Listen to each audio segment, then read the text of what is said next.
Hello there, and welcome to Last Week Tonight. Tonight we're diving into a story that's got more layers than a Canadian tuxedo at a lumberjack convention. Canada's boycotting flights to the good old US of A. Now before you assume it's just another polite disagreement over hockey or who makes better poutine, let me assure you this is serious business. We're talking about a full-blown travel boycott, folks. Canadians, those famously amicable folks known for their love of maple syrup and passive-aggressive apologies, are choosing to spend their hard-earned loonies and toonies elsewhere. And it's not because they've suddenly developed a taste for lukewarm tea and complaining about the weather. This, my friends, is about politics. The Canadian government has taken a stand, and it's not just a symbolic gesture. This boycott is a direct response to recent political tensions and policy disagreements with the United States. Issues ranging from trade disputes to environmental policies have fueled this decision. It's a bold move, considering the close economic ties and the sheer volume of travel between the two nations. For many Canadians, this boycott means rethinking their travel plans, whether for business, leisure, or visiting family and friends across the border. Travel agencies are reporting a surge in bookings to alternative destinations, with Canadians opting for European cities, Caribbean beaches, and even domestic travel within Canada. This shift is not just about avoiding the US, it's also about exploring new opportunities and destinations that might have been overlooked before. The boycott has sparked a wave of national pride and solidarity, with many Canadians supporting the government's stance and looking for ways to contribute to the cause. Political analysts are closely watching the situation, speculating on the potential long-term impacts on US-Canada relations and the broader geopolitical landscape. As the story unfolds, one thing is clear. This is more than just a travel advisory. It's a statement, a stand, and a significant moment in the history of North American relations. So stay tuned as we continue to explore the ramifications of Canada's flight boycott and what it means for the future. Thanks for joining us on this deep dive into a story that's shaping the headlines. Until next time, stay informed and stay curious. Now, you might be wondering, what could possibly push Canada to such drastic measures? Well, to put it bluntly, it seems the honeymoon phase of the Trump administration never actually happened for Canada. From imposing tariffs on Canadian goods to threatening to annex their entire country, because, who needs a friendly neighbor when you can just absorb them? The past few years have been a masterclass in diplomatic faux pas. And let's not forget the constant barrage of negative rhetoric aimed at our northern neighbors. It's enough to make even the most patient Canadian say, "Enough is enough, eh?" So, how's this boycott actually playing out? Well, it's not looking good for the travel industry, to say the least. The once bustling airports are now eerily quiet, with rows of grounded planes and empty check-in counters. It's a stark contrast to the usual hustle and bustle we associate with air travel. Well, let's just say the airline industry is feeling the pinch. Empty airplane seats and grounded planes have become a common sight. The boarding gates, which used to be filled with eager travelers, are now deserted. It's a tough time for airlines as they struggle to cope with the sudden drop in passengers. Bookings for flights from Canada to the US have plummeted faster than a moose trying to ice skate. The numbers are staggering, with a steep decline in air travel bookings. The once busy airport terminals now resemble ghost towns, with abandoned check-in counters and empty halls. We're talking about a drop of over 70% here, folks, and that's not just a minor turbulence. Airline stock prices are taking a nosedive, and the departure boards are filled with cancellations. The empty airplane cabins are a testament to the severity of the situation. Air Canada, the Justin Trudeau to America's, well, you know who, has reported a significant drop in passengers on their US routes. The sight of Air Canada planes taking off with just a handful of passengers is becoming all too common. The empty check-in counters tell the same story of dwindling numbers, and it's not just the airlines feeling the heat. The ripple effect of this travel boycott is being felt across various sectors. Hotels, which once thrived on the influx of Canadian tourists, are now facing empty lobbies and vacant rooms. Restaurants, too, are seeing fewer diners, with many even closing their doors temporarily. Hotels, restaurants, and tourist attractions across the US are starting to feel the absence of those free-spending Canadians. Tourist attractions, which used to be bustling with activity, are now deserted. The economic impact is significant, and businesses are scrambling to find ways to cope with the sudden drop in visitors.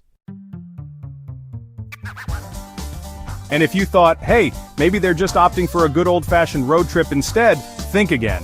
Turns out, Canadians are even less enthusiastic about cruising down the I-95 these days.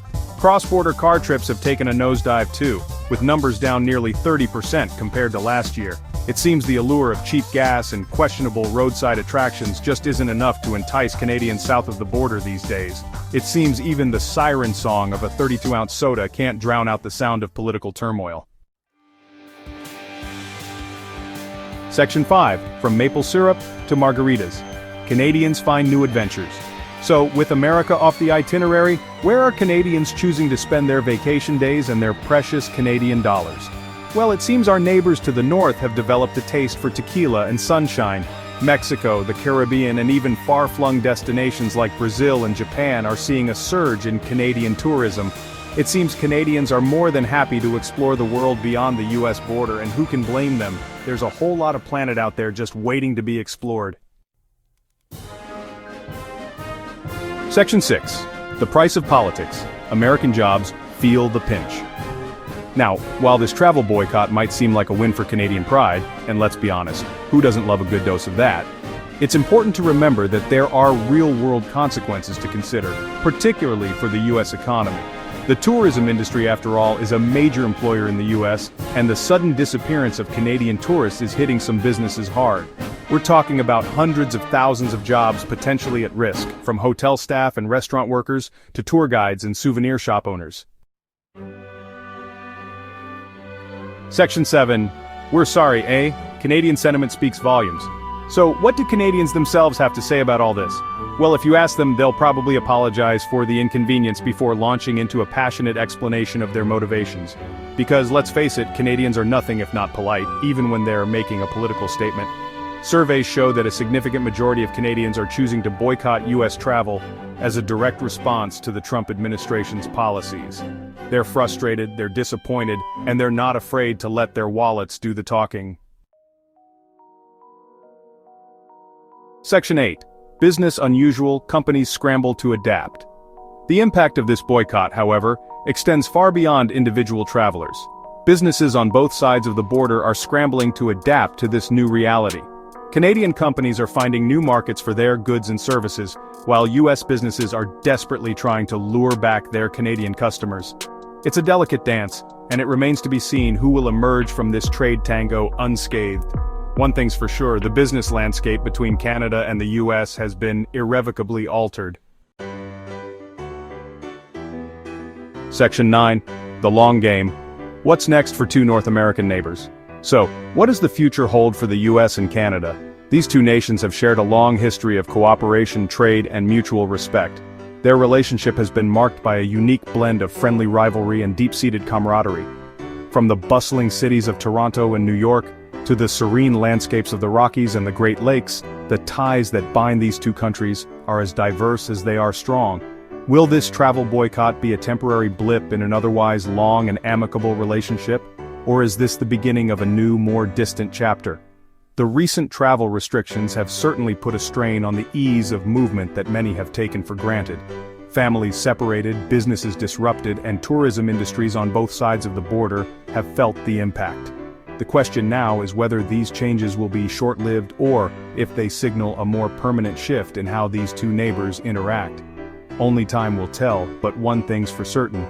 This situation highlights the very real consequences of political decisions. The policies enacted by leaders in Washington and Ottawa have far-reaching effects, influencing not just the economy but also the social fabric of both nations. Political decisions can create ripples that extend far beyond the halls of power, affecting everyday citizens in profound ways. When governments clash, it's often the people and businesses that bear the brunt of the fallout. Small businesses in particular have faced unprecedented challenges. Many have had to close their doors, unable to withstand the economic pressures brought on by reduced cross-border trade and travel. The human cost is equally significant, with countless individuals facing uncertainty and hardship. And as Canadians have so powerfully demonstrated, sometimes the most effective way to make your voice heard is to simply stay home. The travel boycott has been a form of silent protest, a way for Canadians to express their dissatisfaction without uttering a single word. It's a testament to the power of collective action and the impact that ordinary people can have when they come together for a common cause. That's our show for tonight. As we look to the future, it's important to remember the lessons of the past. The relationship between the US and Canada has weathered many storms, and it will undoubtedly face more in the years to come. But with mutual respect and a willingness to work together, these two nations can continue to thrive. See you next week, and remember, be kind to your neighbors, especially if they have good maple syrup. After all, it's the small gestures of kindness and understanding that build the strongest bridges between us.